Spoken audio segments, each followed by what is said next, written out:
Very very good afternoon.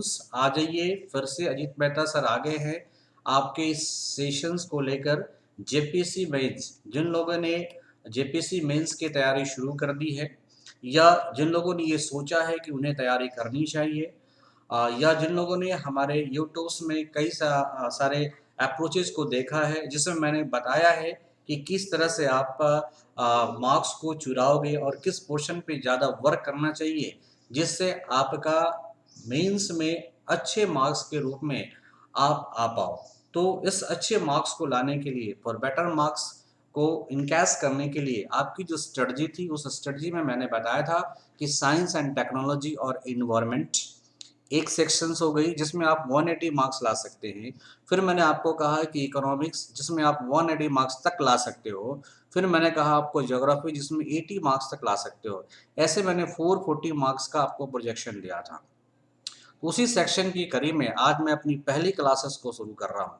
जिन लोगों ने हमारे चैनल को सब्सक्राइब नहीं किया है वो हमारे चैनल को सब्सक्राइब कर लें।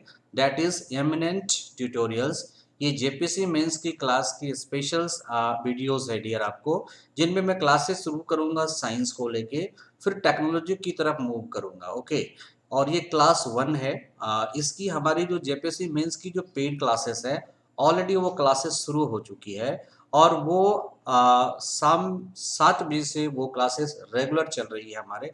आप triple A smart institute apps को भी डाउनलोड कर सकते हो। उस एड्स पर हमारे एमसीक्यूज चलेंगे डियर। ओके, तो सब्सक्राइब करो हमारे चैनल को, टाइम टू टाइम आपको बेटर इन्फॉर्मेशन मिलता रहेगा। तो आइए, इस मेंस के सेशन में आपका वेलकम है। तो एमिनेंट ट्यूटोरियल जो JPC mains class enlight your career with your, आप मेरे साथ अपने करियर को इनलाइट करें।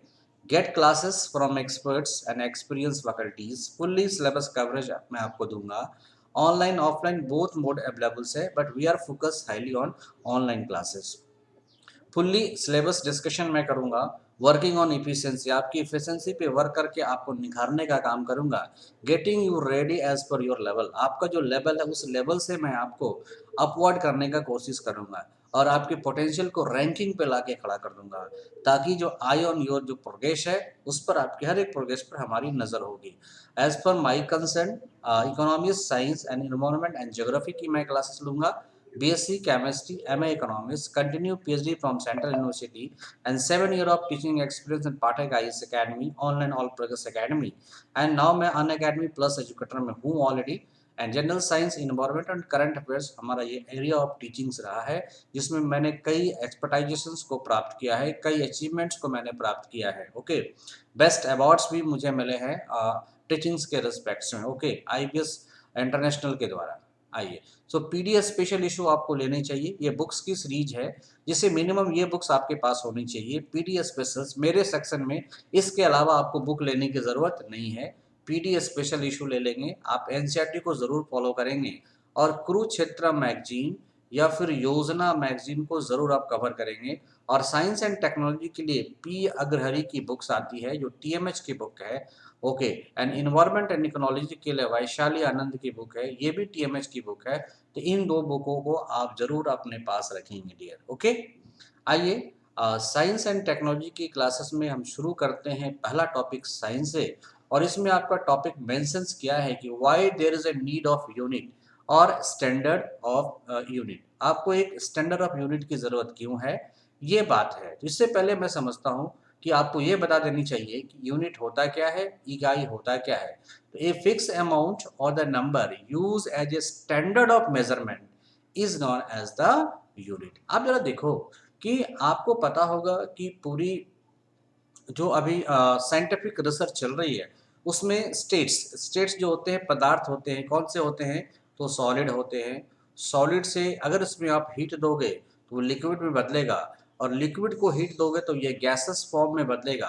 गैसेस को हीट दोगे तो ये प्लाज्मा में कन्वर्ट होगा, और प्लाज्मा को अगर हीट दोगे तो ये हिग्स बोसन मॉलिक्यूल में ये कन्वर्ट होगा। इतनी पदार्थ की अवस्थाएं पाई जाती है। लेकिन इस सॉलिड से लिक्विड में आपको हीट देना है, इस लिक्विड से गैसेस में हीट देना है, इस गैसेस से प्लाज्मा में हीट देना है, इस प्लाज्मा से हिग्स बोसन में हीट देना है। लेकिन हाउ मच, ये हाउ मच, इसी हाउ मच को बताने वाला इसी मेजरमेंट को बताने वाला कौन है? तो यूनिट है। यूनिट एक बेसिक स्टैंडर्ड होता है जिसको हम एक यूनिट मान लेते हैं। जैसे हमने कहा कि 100 सेंटीमीटर बराबर 1 मीटर, तो 1 मीटर 100 सेंटीमीटर के बराबर होता है। तो ये बेस है जिसे पूरी दुनिया ने मान रखा है, इसे ही हम लोग क्या कहते हैं? यूनिट कहते हैं। ओवरऑल ये एक फिक्स अमाउंट है या एक नंबर है use as a standard measurement. Okay, तो अंतर्राष्ट्रीय या फिर ग्लोबल मेजरमेंट के स्टैंडर्ड के रूप में माना जाता है, जिसे एक्सेप्ट कर लिया गया है, उसे ही हम क्या कहते हैं? यूनिट कहते हैं। मेरे समझ से आप सभी को यूनिट का जो डेफिनेशन है वो क्लियर हो चुका होगा एज इट इज। ओके, चलिए आगे बढ़ते हैं। अगर मैं बात करूं कि किस तरह से मूवमेंट्स देखने को मिला है आपके सिस्टम यूनिट के डेवलपमेंट में या मेजरमेंट ऑफ यूनिट के डेवलपमेंट में किस तरह से आपको देखने को मिला है, क्या ट्रेंड्स है। देखिए पूरी वर्ल्ड में जो सबसे पहले एक एक्सेप्ट की गई थी एक स्टैंडर्ड मेजरमेंट यूनिट, वो था सीजीएस सिस्टम, जिसको सेंटीग्रेड ग्राम सेकेंड सिस्टम भी कहा जाता है। इसमें हम लोगों ने सेंटीमीटर, हमने सेंटीग्रेड नहीं लिया, सेंटीमीटर, इसमें हमने लिया था ग्राम, और इसमें हमने क्या लिया था? Seconds. Okay, the CGS system को जो प्रपोज किया था 1832 में by a German mathematicians Carl Friedrich Gauss ने इसे सबसे पहले एक्सेप्ट किया था या पूरी दुनिया को बताया था। लेकिन ये गाउस साहब की टेंडेंसी क्या थी कि गाउस ने जब यूनिट लिया तो ये जो आपके यूनिट ऑफ आप देख रहे हो मिलीमीटर, मिलीग्राम और सेकंड को इन्होंने अडॉप्ट किया था। लेकिन 1873 में एक कमेटी की गठन हुई। उस कमेटी का नाम था British association for advancement of science, और इनके साथ थे जेम्स कार्ल मैक्सवेल और विलियम थॉमसन। इन्होंने रिकमेंड किया कि ये यूनिट काफ़ी छोटा हो जाता है और इसमें गलतियां होने की संभावना होती है, तो क्यों ना मिलीमीटर को हम लोग क्या करें? सेंटीमीटर में बदल दें, और आपने मिलीग्राम को ग्राम में बदल लें, और सेकंड को सेकंड में ही रहने दिया जाए। इसको मान के एक सिस्टम तैयार की गई और इस सिस्टम का नाम दिया सीजीएस सिस्टम। तो पहला अगर कोई सिस्टम आया है जिसमें को स्टैंडर्डाइज वैल्यूएशन मिला है, वह सिस्टम है सीजीएस सिस्टम, और इसी सीजीएस सिस्टम के आधार पर हम आगे इसमें डेवलपमेंट देखने को मिला है। या हम कह सकते हैं कि पहला स्टैंडर्ड यूनिट जो है किसके द्वारा रिसर्च किया गया? तो German mathematician Carl Friedrich Gauss के द्वारा, और गाउस ने मिलीमीटर, मिलीग्राम, सेकंड सिस्टम को अडॉप्ट किया था। बट 1873 में अमेंडमेंट्स होता है, इस अमेंडमेंट्स को British association for advancement of science ने अप्रूवल दिया था, और मैक्सवेल और थॉमसन ने इसको अप्रोच करके सीजीएस सिस्टम को कंप्लीट बना दिया गया, जिसमें सेंटीमीटर, ग्राम और सेकंड को अडॉप्ट किया गया है।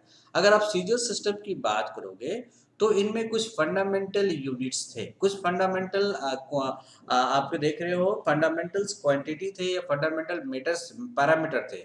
उस पैरामीटर में सबसे पहला जो फंडामेंटल पैरामीटर्स था वो कौन था? लेंथ या पोजीशन, जिसको आप एल से और पोजीशन को एक्स से डिनोट करते हो, इसे हम लोग सेंटीमीटर कहते हैं, किसमें? सीजीएस यूनिट में।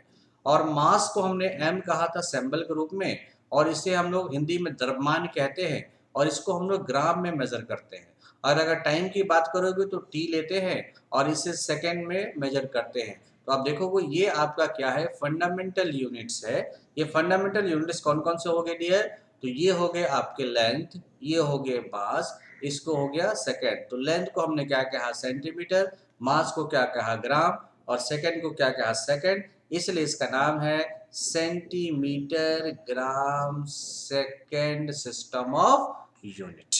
इसके बाद जितने भी यूनिट्स है डियर, ये सारे डिराइव यूनिट्स की श्रेणी में आते हैं। तो आप एक दो डिराइव का भी एग्जाम्पल दे सकते हो अपने रिटर्न के प्रोस्पेक्ट्स में। आइए, ये 19th सेंचुरी का दौर चल रहा था जिस समय साइंटिस्ट ने एक ज़रूरत महसूस की। उन्होंने डिफाइन किया कि एक कोहिरेंट सिस्टम ऑफ यूनिट होना चाहिए, मतलब सुसंगत प्रणाली। इसको कह सकते हैं प्रॉपर, कह सकते हो एक्टिवेट, कह सकते हो, या वर्ल्ड मेजरमेंट में बिल्कुल ही खड़ा उतरे, ऐसी एक यूनिट सिस्टम की ज़रूरत महसूस की जाने लगी।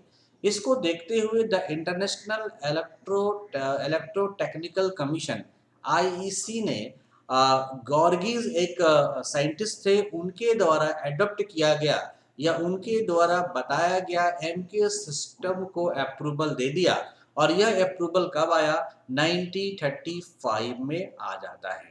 तो देखो, सीजीएस के बाद एक नए सिस्टम को जन्म दिया गया, वह सिस्टम कौन है? एमकेएस सिस्टम है। ओके, इस एमके सिस्टम में कहा जाता है मीटर किलोग्राम सेकेंड सिस्टम, इसका नाम है।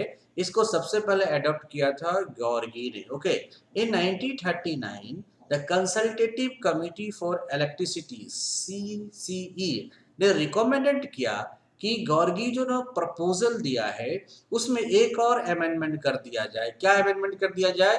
तो एम्पियर को फोर्थ बेस या फोर्थ फंडामेंटल यूनिट के रूप में शामिल कर लिया जाए, जिसको सब्सिक्वेंटली मान्यता प्राप्त मिल गई CGPM 1954 के द्वारा, जिसके बाद से MKS सिस्टम को जाना जाने लगा MKSA सिस्टम। तो MKS सिस्टम में 3 फंडामेंटल पैरामीटर थे और MKSA सिस्टम में 4 फंडामेंटल यूनिट हो गए। पहला हो गया मास केजी सेकेंड, और ये हो गया आपका एम्पियर। ओके, तो एम्पियर को ऐड करके मींस सीजीएस में एम्पियर को ऐड करके नई सिस्टम बनाने की। ठीक उसी प्रकार केल्विन और कैंडेला को ऐड करते हुए, जिसे 1960 में अडॉप्ट किया गया था, और 1971 तक आते आते एक और मोल को अडॉप्ट कर लिया गया, और अडॉप्ट करने के बाद 1971 में एक नई सिस्टम, जिसका नाम क्या है डियर? तो एसआई सिस्टम को जन्म दे दिया जाता है। बिफोर दैट आप देखोगे कि मैं एमके सिस्टम की कुछ मैकेनिकल यूनिट्स को लेके आया हूँ। ओके, मैकेनिकल यूनिट्स में क्या है? फ्रीक्वेंसी है, फोर्स है, प्रेशर है, एनर्जी है एंड पावर है। इनको हम लोग फ्रीक्वेंसी को हर्ट्ज कहते हैं, देखो, प्रति सेकेंड। इसको हम लोग न्यूटन्स कहते हैं। तो न्यूटन को हम क्या लिख सकते हैं? फोर्स बराबर मास इंटू एक्सेलरेशन। मास को हम लोग क्या कहते हैं? द्रव्यमान। और एमके सिस्टम में मास द्रव्यमान को क्या कहेंगे? केजी। और एक्सेलरेशन को क्या करते हैं? Velocity upon time. और वेलोसिटी को क्या कहते हैं? एस को क्या कहते हैं? एक्सेलरेशन को क्या कहा जाता है? S upon time. और वेलोसिटी को क्या कहा जाता है? Displacement upon time. तो इस तरह से देखोगे तो केजी ये मीटर पर सेकेंड, मीटर पर सेकेंड इनटू सेकेंड। तो वेलोसिटी पर सेकेंड है तो ये v पर सेकेंड है, और वेलोसिटी को कहा जाता है v बराबर s/t। तो इस तरह से आप देखोगे तो किलोमीटर पर सेकेंड स्क्वायर, ये आपका क्या यूनिट हो गया? एमके सिस्टम में हो गया किसका? फोर्स का। Okay, pressure, joule energy and power. Now MK system को हम लोग मीटर किलोग्राम सेकेंड सिस्टम के रूप में मानते हैं। In the MK system the fundamental units are metre, kilogram and second, और बाकी जितने हैं सारे के सारे डिराइव यूनिट्स हैं। आइए 1971 में आपको एक इंटरनेशनल सिस्टम ऑफ यूनिट को जन्म दिया गया, जिसे मैट्रिक सिस्टम कहा गया। That is usually universally as a standard for measurements, जो वैश्विक स्तर पर यूज किया जाने लगा और सबसे ज्यादा यूज किया जाता है। यह ऐसा यूनिट है play a vital role in scientific and technological research and development. अभी जितने भी रिसर्च एंड डेवलपमेंट होते हैं सारे के सारे इसी यूनिट का सहारा लेके किया जाता है। अगर बात करोगे एसआई सिस्टम में तो 7 बेसिक यूनिट्स हैं, जबकि डिराइव यूनिट्स की बात करोगे तो 22 डिराइव यूनिट्स हैं। The SI system can be expressed as a standard multiple or fractional quantities. These quantities are defined within the help of prefix multiplier with the power of 10 to the power minus 24 to 10 to the power 24, means 10 to the power minus 24 सबसे minimum होगा और 10 to the power 24 क्या होगा? सबसे maximum होगा इस unit के अंतर्गत। ओके, चलिए, तो आपने ये देख लिया एसआई सिस्टम। अब एसआई सिस्टम में अगर आप देखोगे तो ये इंटरनेशनल सिस्टम ऑफ मेजरमेंट है that are used universally in technical and scientific research to avoid the confusion with this unit. Having a standard unit system is important है because it helps the entire world to understand the measurement in one set of the unit system. देखो जो लोग हिंदी भाषी हैं उनको थोड़ी सी दिक्कत हो रही होगी, बट मैं नेक्स्ट सेशन से जो हमारी नेक्स्ट क्लासेस होगी मैं उसमें हिंदी ऐड कर दूंगा। एक स्लाइड्स इंग्लिश के बनेंगे, एक स्लाइड्स हिंदी के बनेंगे। तो 7 फंडामेंटल में कौन कौन है dear? Length, mass, time, electric current, thermodynamic temperature, amount of substance और ल्यूमिनस। देखो अमाउंट ऑफ सब्सटेंस को हम क्या कहते हैं? मोल कहते हैं। ल्यूमिनस किसका इकाई है? ल्यूमिनस की इकाई क्या है? कैंडिला। टेम्परेचर या थर्मोडायनामिक्स केल्विन। इलेक्ट्रिसिटी का क्या है? एम्पियर।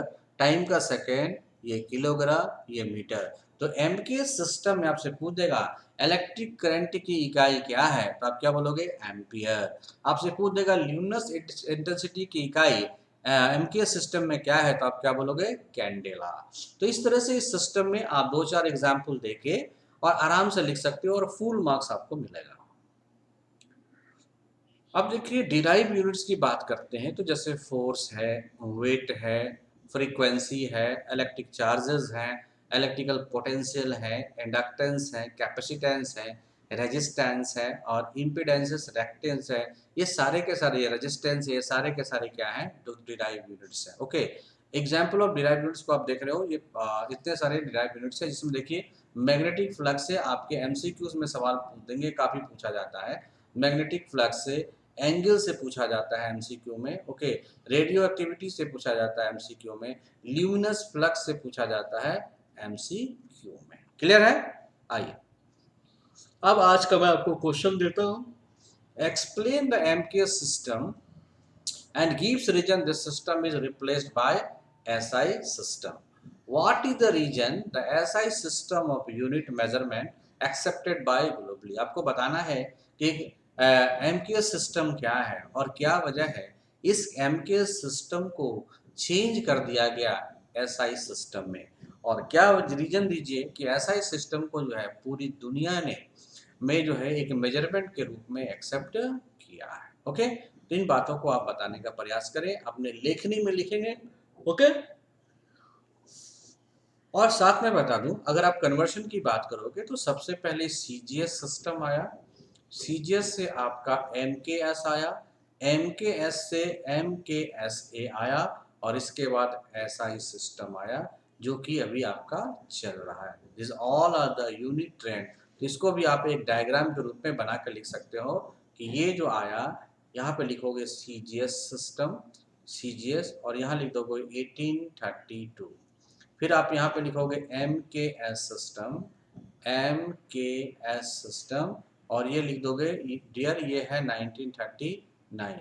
इस तरह से MKS सिस्टम, MKS सिस्टम, ये भी 1939 लिखोगे और इस प्रकार यहाँ पे आ जाएगा SI सिस्टम जिसे 1971 कर दोगे। तो इस तरह से अगर आप लिखोगे, ऊपर में लिखोगे trends of unit measurement system. Okay, इस तरह से अगर बना के लिखते हो तो आपको आंसर काफ़ी तरीके से मिल जाएगा। उम्मीद करता हूँ कि आपको आज का सेशन बेहतरीन लगा होगा और आप सभी इसे पूरी तरह से समझ पा रहे होंगे। ओके, सो नेक्स्ट जो हमारी क्लासेस है वो स्पीड वेलोसिटी के ऊपर है। ओके, दो टॉपिक साइंस के, 2 टॉपिक इकोनॉमिक्स के, 2 टॉपिक इन्वायरमेंट्स के, इस तरह से मैं चलूंगा। Okay, thank you, we will meet very soon. हाँ, जिन लोगों ने चैनल को सब्सक्राइब नहीं किया है डियर, वो फटाफट कर लो, एमएनएन ट्यूटोरियल्स। ओके, आप मेरे को फॉलो कर सकते हो सेम नाम से एमएनएन ट्यूटोरियल। टेलीग्राम ऐप्स पे आ सकते हो, इंस्टाग्राम पे आ सकते हो, फेसबुक पे आ सकते हो, व्हाट्सएप पे आ सकते हो और यूट्यूब पे आ सकते हो। You can follow us everywhere for all your updates. Okay, so comments करें, आप कंटेंट के ऊपर करें। So economics, science and technology classes, thank you to visit us. So kindly subscribe,